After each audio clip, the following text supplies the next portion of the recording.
তিস্তা মহাপরিকল্পনা নিয়ে গত কয়েক দশক ধরে আলোচনা হলেও আলোর মুখ দেখেনি। ফলে গ্রীষ্মে পানির অভাবে নদী শুকিয়ে রূপ নেয় খালে, আর বর্ষাকালে বানের জলে ভেসে যায় দেশের উত্তরাঞ্চল। তাই মহাপরিকল্পনার বাস্তবায়ন দাবিতে আগামী 17 ও 18 ফেব্রুয়ারি তিস্তাপাড়ে জনসমাবেশের ডাক দিয়েছে তিস্তা নদী রক্ষা আন্দোলন। লালমনিরহাট থেকে তন্ময় আহমেদ নয়নের প্রতিবেদন। বিস্তারিত জানাচ্ছেন ইমরুল কায়েস।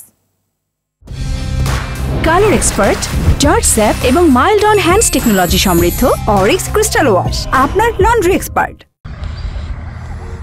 দেশের আলোচিত একটি নদী তিস্তা।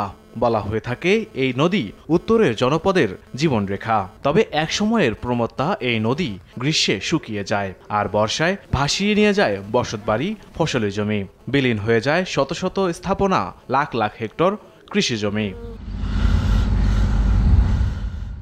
তিস্তার এই বিপরীতধর্মী রূপের জন্য নদীর উজানে ভারতের একতরফা পানি প্রত্যাহারকে দায়ী করছেন ভুক্তভোগীরা।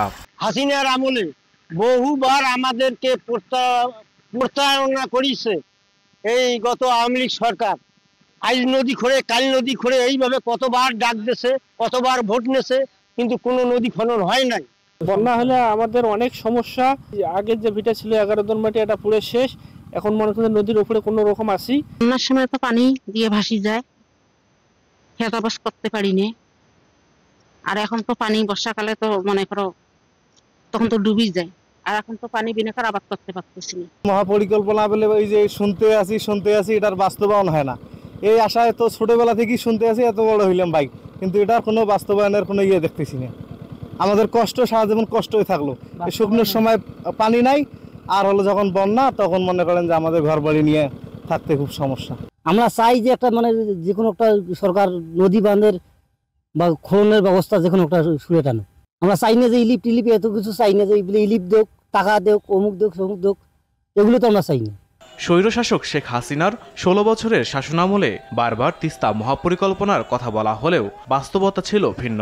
গণ অভ্যুত্থানের সরকার বদলের পর তাই পানির ন্যায্য হিস্সা আদায়ে একজোট হয়েছে তিস্তাপাড়ের বাসিন্দারা। জাগোবাহে তিস্তা বাঁচাও স্লোগানে নদী রক্ষা আন্দোলনে ডাক দিয়েছে জনতার সমাবেশ।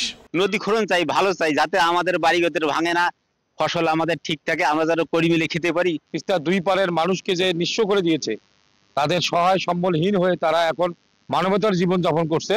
আমরা যে উদ্যোগ গ্রহণ করেছি এই তিস্তা মহাপরিকল্পনা বাস্তবায়ন করার জন্য, সেই বাস্তবায়নের লক্ষ্যে আমরা 17-18 তারিখে যে তিস্তার পারে জনতার সমাবেশ হবে, সেই সমাবেশকে ঘিরে একের পর এক কর্মসূচি চলছে এবং এই সমাবেশ করার জন্য এখানে কার্যক্রম পরিচালনা করা হচ্ছে। এতদিন যারা তিস্তা নিয়ে সেই ফ্যাসিস্ট হাসিনা সরকারের থেকে শুরু করে তার নেতৃবৃন্দ জনগণের সাথে প্রতারণা করেছে। আগামী 17 ও 18 ফেব্রুয়ারির কর্মসূচি ঘিরে জোর প্রচারণা চলছে। এই দীর্ঘদিন অবহেলিত বঞ্চিত তিস্তাপাড়ের মানুষ, তাদের এই দাবিকে কেউই আমলে নেয়নি।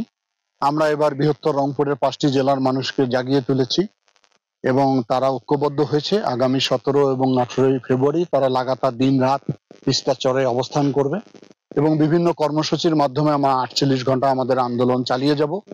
যদি এই আন্দোলন দাবি সরকার না মেনে নেয়, যতদিন দাবি মানবে না ততদিন আন্দোলন অব্যাহত থাকবে। আর কোনো আশ্বাস নয়, এবার তিস্তা মহাপরিকল্পনার বাস্তবায়ন দেখতে চায় স্থানীয়রা।